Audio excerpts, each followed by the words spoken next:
Welcome to MS TV. ఈరోజు Akunuru NPP స్కూల్కి వచ్చాము. ఇక్కడ హెచ్ఎం గారితో కొన్ని విషయాలు స్కూల్ గురించి మాట్లాడదాం.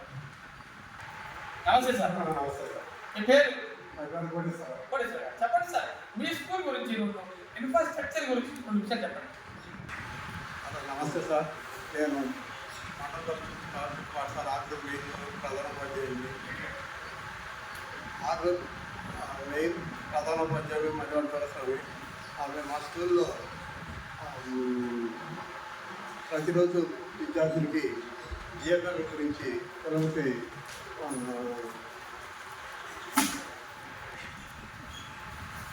మా పాఠశాలలో విద్యార్థులకి డిజిటల్ ప్రోగ్రామ్స్ కూడా నేర్పుతాము. మా పాఠశాలలో బ్రతుకున్నవాడికి డిజిటల్లో పాఠాల ద్వారా టీవీల ద్వారా డిజిటల్ ఎడ్యుకేషన్ నేర్పుతాం. అట్లాగే పిల్లలు ఆడుకోవడానికి చక్కటి ప్లేగ్రౌండ్, చక్కటి వసతి కలిగినటువంటి మరుగుదొడ్లు, ఫ్యాన్లు, వాటర్, మంచి తాగునీటి సౌకర్యం కలదు. మా పాఠశాలలో పిల్లలు ప్రతి ఒక్కరికి కూడా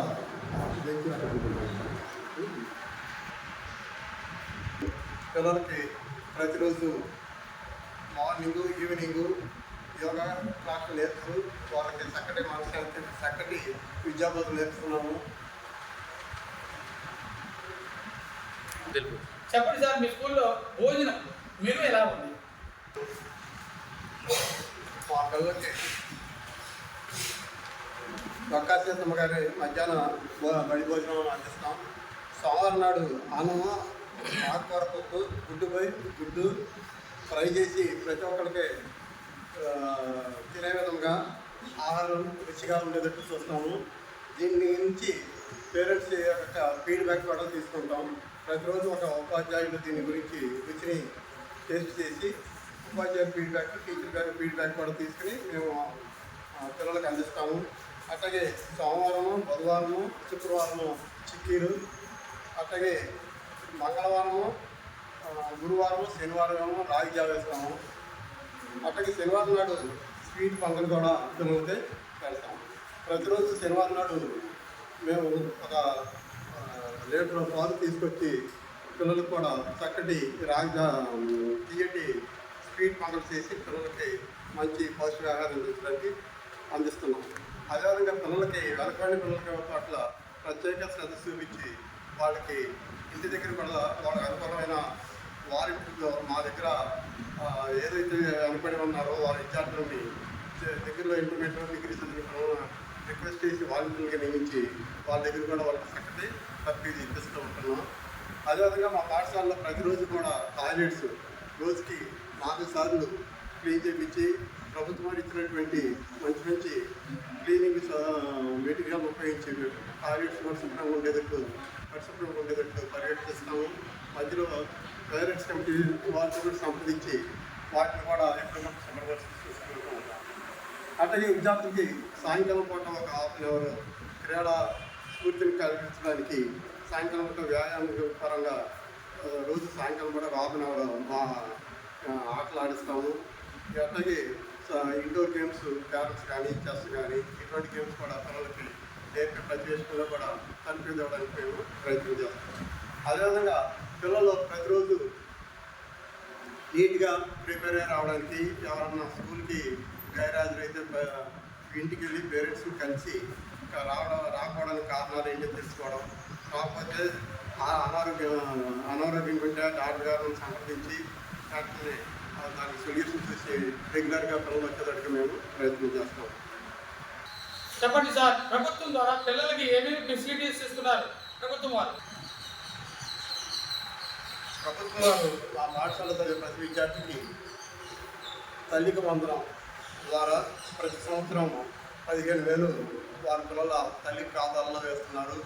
అదేవిధంగా ఎవరికన్నా పడపోయినా సరే దాని కారణాలు తెలుసుకుని సాధ్యమైనంత వరకు అందరికీ 100% తల్లికి వందనం చేరేటట్టుగా ప్రయత్నం చేస్తున్నాము.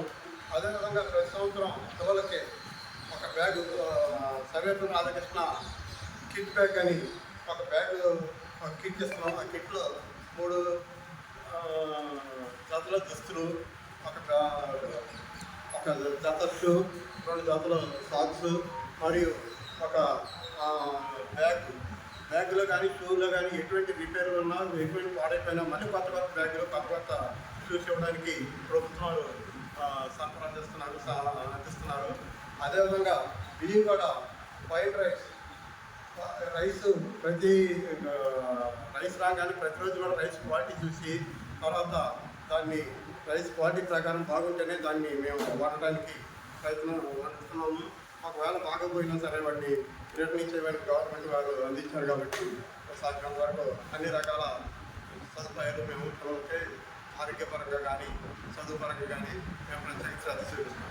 అట్లాగే ఇక్కడ విశాలమైన గదులు, విశాలమైన ఆట వస్తువులు, అట్లాగే టీవీలు, ఇది ఇవాళ నేటి కాలంలో అంతా డిజిటల్మయమైంది కాబట్టి పిల్లలకు కూడా ఈ రోజు నుంచే డిజిటల్లో సాధ్యమైనంత వరకు వాళ్ళకు అన్ని రకాల కార్యక్రమాలు మేము అందించడానికి త్వరలో అనే గురించి కూడా పిల్లలకు అవగాహన కల్పించడానికి మేము సహాయం చేస్తున్నాం. చివరిగా విద్యార్థుల తల్లిదండ్రులకు మీరు ఏమని విన్నప్పుడు చేస్తున్నారు? అయ్యా విద్యార్థుల తల్లిదండ్రులారా, మీరు చాలామంది గవర్నమెంట్ స్కూల్ కన్నా ప్రైవేట్ స్కూల్ అని మీరు ఆశిస్తున్నారు. కానీ ప్రైవేట్ స్కూల్లో మీరు చూసినట్లయితే మీరు సరిగ్గా అర్థం చేసినట్లయితే అక్కడ చీకటి గదిలో కూర్చోబెట్టి లేదా తక్కువ గదిలో ఎక్కువ మంది పిల్లల్ని ఒక సింగిల్ టీచర్ని కూర్చోబెట్టి పిల్లలకి పాలుపాలలో కోల్డ్ లాగా వాళ్ళకి విశాలంగా లేకుండా పిల్లలను ఒక రకమైన చీకటి గదిలో కూర్చోబెట్టి పాఠం చెప్పే పరిస్థితి ఏర్పడేది ఉంది. ప్లస్ రెండోది, ఇది మనకు మీరు అర్థం చేసినట్టయితే మన కలెక్టర్ గారు కానీ, లేకపోతే మన జిల్లా విద్యాశాఖ అధికారులు కానీ, లేకపోతే మన మండల విద్యాశాఖ అధికారులు కానీ వీరందరూ ప్రతి రోజు ఎక్కడ కూడా పర్యవేక్షణ చేసి పిల్లల యొక్క అన్ని విధాల చదువు పరంగా కానీ, ఆరోగ్యపరంగా కానీ, ఫెసిలిటీస్ పరంగా కానీ ప్రత్యేక శ్రద్ధ వహిస్తున్నారు. కాబట్టి మీరు కూడా మా ఎందుకు దయవించి మీ పిల్లల భవిష్యత్తు దృష్ట్యా గవర్నమెంట్ పాఠశాలలు చేపించినట్లయితే మీ పిల్లల యొక్క భవిష్యత్తు మెరుగుపడుతుందని మేము ఆశిస్తున్నాము. అంతేకాకుండా ఇంతకుముందంటే గవర్నమెంట్ స్కూల్లో ఇంగ్లీష్ మీడియం ఉండదు, కాన్వెంట్లో ఇంగ్లీష్ మీడియం ఉంటుందని ఆశించేవాళ్ళు. కానీ వాళ్ళ గవర్నమెంట్ స్కూల్లో ప్రతి ఒక్కరు కూడా అది 2 మీడియాలు బుక్స్ కూడా 2 మీడియాలతో మీకు ప్రింట్ అయి వస్తున్నాయి. కాబట్టి పిల్లలకి ఇంగ్లీష్ మీడియం కూడా తెలుగు మీడియంతో పాటు అర్థం చేసుకుంటూ ఇంగ్లీష్ మీడియంలో చదవడానికి ఎక్కువ అవకాశం ఉంటుంది. తెలుగు అర్థం కాకుండా మీరు ఇంగ్లీష్ మీడియంలో కూడా మీరు అర్థం చేసినట్లయితే వాడికి తెలుగులో కరెక్ట్గా వాడు రాయలేడు. కానీ మా గవర్నమెంట్ స్కూల్లో ప్రతి కుర్రాడు కానీ మీరు అర్థం చేసినట్లయితే తెలుగు, ఇంగ్లీష్ 2 కూడా కరెక్ట్గా రాయగలుగుతాడు. వాడు తెలుగులో అర్థం చేసుకుని ఇంగ్లీష్లో రాయగలుగుతాడు. కాబట్టి వాడికి చక్కటి పునాది ఏర్పడుతుందని మీ అందరికీ చేతులెత్తి నమస్కరించి మా పాఠశాలకి చేర్పించాల్సిందని, గవర్నమెంట్ స్కూల్ని బతికించవలసిందిగా, గవర్నమెంట్ స్కూల్ చేర్పించవలసిందిగా, గవర్నమెంట్ స్కూల్లో చేర్పించడం వల్ల మీ పిల్లల యొక్క భవిష్యత్తు బంగారు భవిష్యత్తు ఏర్పడుతుందని నేను ఆశిస్తున్నాను. అంతేకాకుండా ఇవాళ మన ప్రపంచంలో అక్కడ పెద్ద పెద్ద కంట్రీల్లో చేసే సీఈఓలు కానీ, లేకపోతే వాళ్ళు ఉన్న కలెక్టర్లు కానీ, ఐఏఎస్లు కానీ, ఐపీఎస్లు కానీ, పెద్ద పెద్ద ఉద్యోగస్తులందరూ కూడా ఒకప్పుడు గవర్నమెంట్ స్కూల్లో చదివించిన వాళ్ళు. ఇవాళ మేము కూడా అందరం కూడా మా స్కూల్లో 2 టీచర్స్ ఉన్నాం. ఇద్దరం కూడా పీజీ చదివి అంటే ఎంఏ, ఎంకామ్, ఎంఎస్సీ చదివి బీఈడీ ట్రైనింగ్ ఇచ్చి ఇవాళ ఈ పాఠశాల చేస్తున్నాం. కేవలం ఈ పాఠశాల పిల్లల యొక్క భవిష్యత్తు కోసం, మా సంతృప్తి కోసం పిల్లలకి అనేక రకాల ఉద్యోగాలను నేర్పి సమాజంలో చక్కటి గౌరవాన్ని పొందాలని ఆశిస్తున్నాం. అలాగే మీ పిల్లలతో మంచి భవిష్యత్తు అందిస్తామని మేము ఈ వీడియో ద్వారా తెలియజేస్తూ మీ పిల్లల భవిష్యత్తు కోసం గవర్నమెంట్ పాఠశాలలో చేర్పించాల్సిందిగా కోరుతున్నాం.